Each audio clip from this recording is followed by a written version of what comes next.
মায়ামণি এবং রিয়ামণি বিভিন্ন বারে ডান্স করে ওখান থেকে রাত্রিবেলার বাসায় ছেলে আছে। মায়ামণির বিভিন্ন অশ্লীল ভিডিও আছে। তুমি আমার মামলা করলা, একদিকে আমার 12 লাখ টাকা নেবা, একদিকে তুমি পরকিয়া অন্য ছেলেটা করবে, আমি হাতে হাতে ধরলাম, তাহলে আমার দোষ হয়ে গেছে, তাকে আমি মারধর করলো। তাই পরকিয়া যদি নাই করে, ওরা বলতেছে আমার হলে পার্টনার। তাই তোমার পার্টনার হলে বাসায় তোমার কি করে, আমার এই প্রশ্ন, ঠিক না? বাসায় ওই এলাকাত ওই বাসার আপনার শিশিপুরটাতে আপনারা চাইবেন, সে রাত বিরাতে ওই বাসায় আছে, বাসায় থাকে এবং ওই বাসায় আপনার বিভিন্ন আশেপাশের মহিলারা ছিল এবং দাঁড়ান ছিল, সবাইকে সাক্ষী দিবে যে এই বাসায় বিভিন্ন রাত্রে ওর বোন মায়ামণি এবং রিয়ামণি বিভিন্ন বারে ডান্স করে ওখান থেকে রাত্রিবেলার বাসায় ছেলে আছে।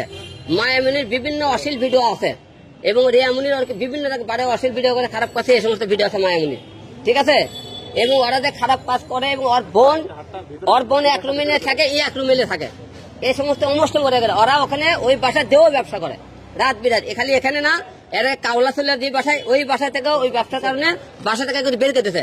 ওরা 2-3 মাস একটা বাসায় বেশি থাকতে পারে না, 2-3 মাস পর পরে বাসা থেকে বের করে যায়, বিভিন্ন রাত বিরাতে আর ছেলে পেলে যায়।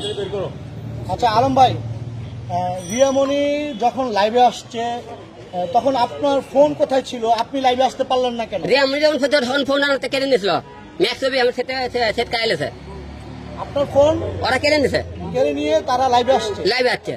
আচ্ছা, তো আমরা দেখেছি রিয়ামণি চিলের মতো সু মেরে আপনাকে যেভাবে আঘাত করেছে, যেভাবে মারধর করেছে, আপনি কি তার শক্তির সাথে পেরে উঠতে পারেননি? না, আমি তো ভাই শোনেন, আমি ইচ্ছে করলে তার কাছে হাত তুলতে পারতাম, কিন্তু আমি হাত তুলিনি। কারণ মানবতার কারণে সবাই দেখছে যে ওই মেয়েটা কতটা ভদ্র, ওর পরিবারটা কত ভদ্র, খালি ওটা দেখানোর জন্য আমি হাত তুলিনি।